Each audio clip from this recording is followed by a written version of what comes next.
I was walking to school, and I was sick, and I had allergy, and I had spots on my body from head to toes, all red, all itching, all burning. And I went to doctors in Atlanta, Georgia. I went to doctors in Chattanooga, Tennessee, and they said, nothing we can do. It's stress. And they gave me a bunch of prednisone, and they gave me a bunch of things. Nothing worked. And I was not sleeping in the night because of the itching, of the allergy. And in the morning I would go to school without any sleep. And in the school I would not understand a word from their teaching. And I was going back, walking and crying because it didn't make any sense. Why would God want us in this country when He didn't want to come? I was hating the country and hating English and hating everything around me. And I was just, why here? Why, when I had a good life, why would you ruin my life and destroy my life? I was actually fighting God. Did it ever happen to you? Why would you destroy my life? I had a life. And I was crying and not sleeping until one night when God said, you will not get anywhere before you really give up your life. And that night I was ready to die. I was in so much pain. I cried the whole night. It was around 5 a.m. when I got on my knees and I said, I surrender my life. Do what? If you want me to die, I die. I'm okay with it. And next day I was walking to school. And I stopped in the garden of prayer. And I was crying against a trunk that was in the garden of prayer in front of the seminary. And there was background music.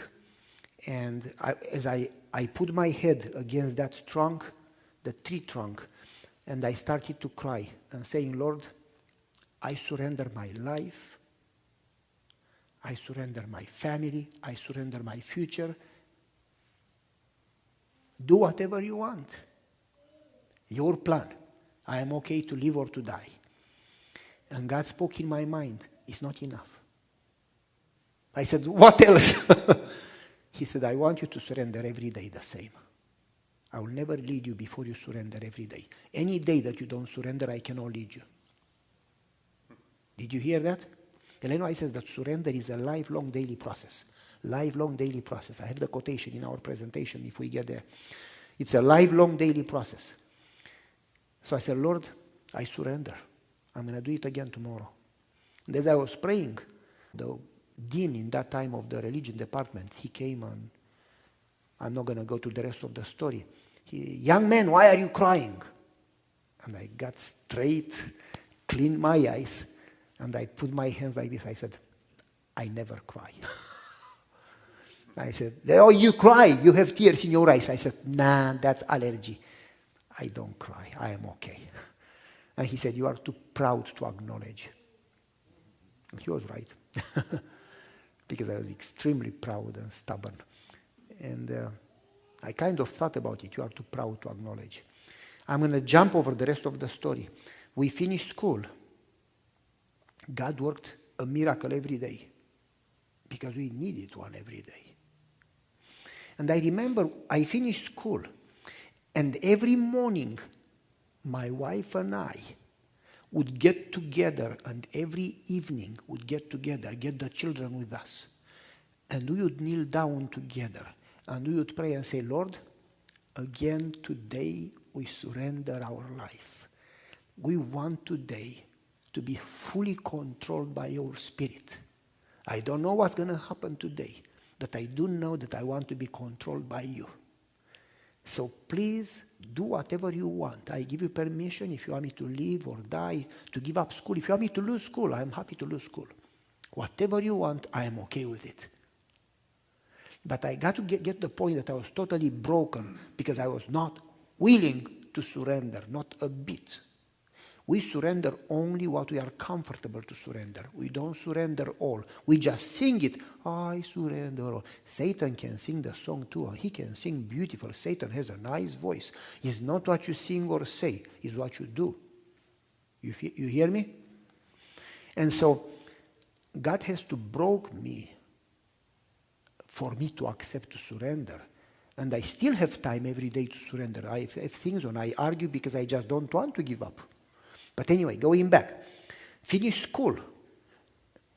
In 1 year, finished 27 credits first semester, 22 second semester, 17 summer, finished my bachelor in 1 year by God's grace.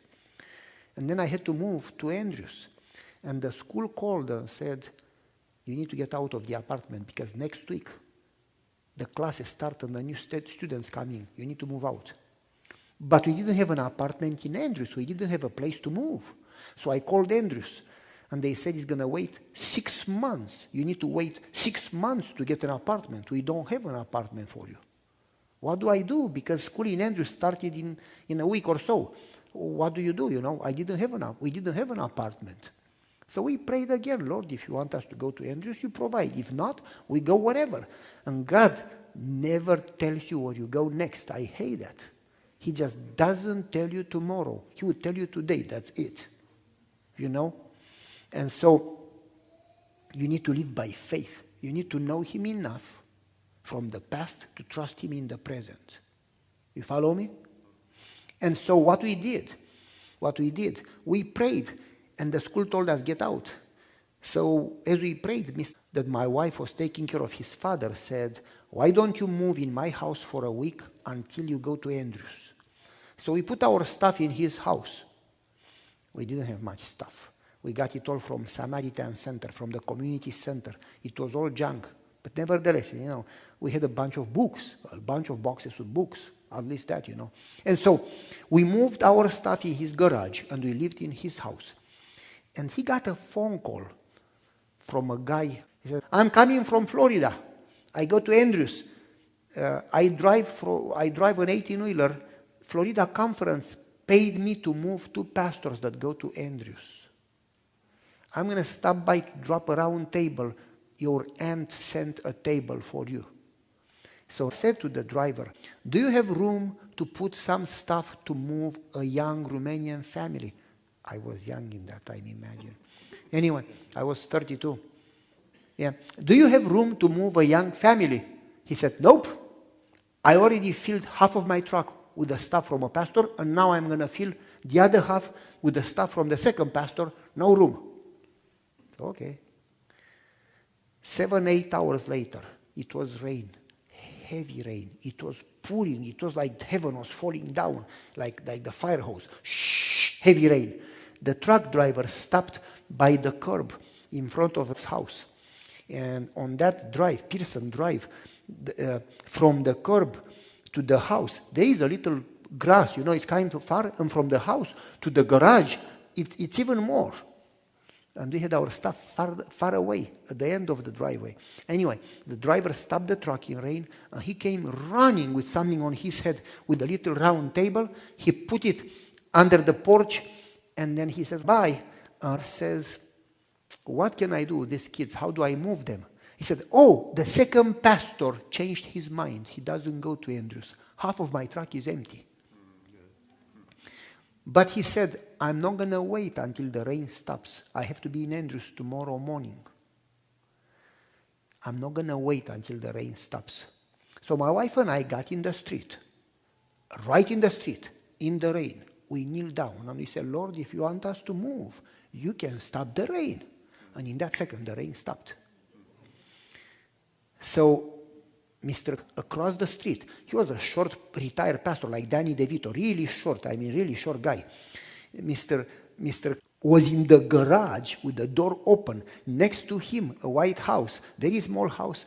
She was a retired English teacher. And probably we should erase the names. Anyway, the retired English teacher.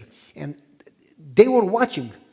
And first they said, Pavel, don't you move your books in the rain. You are going to ruin them. If they get wet, you ruin them. Don't you move your books. We kneeled down. The rain stopped. We loaded in 1 hour something, all our stuff. We didn't have much stuff.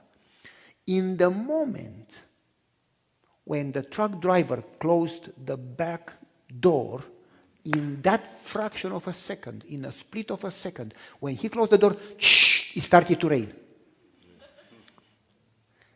And the retired pastor, started to behave in a different way that I see people doing usually. He started to dance a holy dance.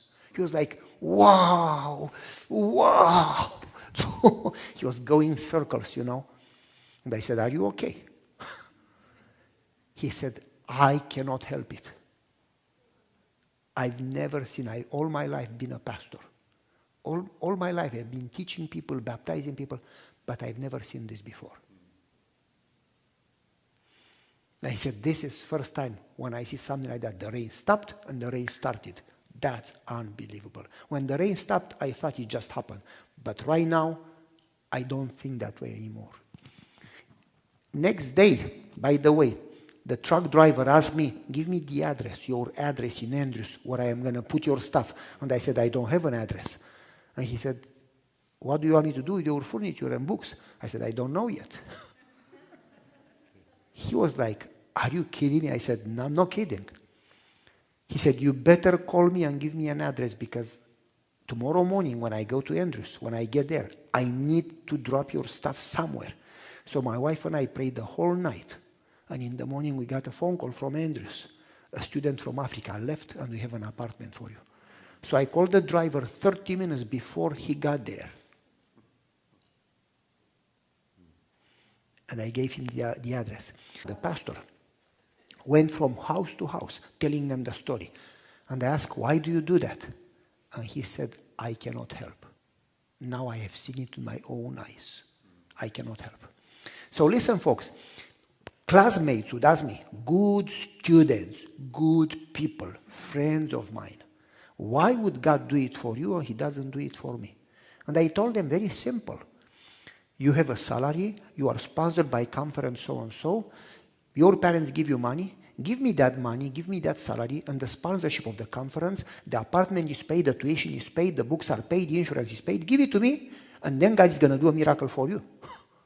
Very simple. Do you want to have that type of trials in order to have that type of miracle? Because a miracle is a response to a need. You follow me? Because we all want miracles, but we don't want needs and trials. Am I right?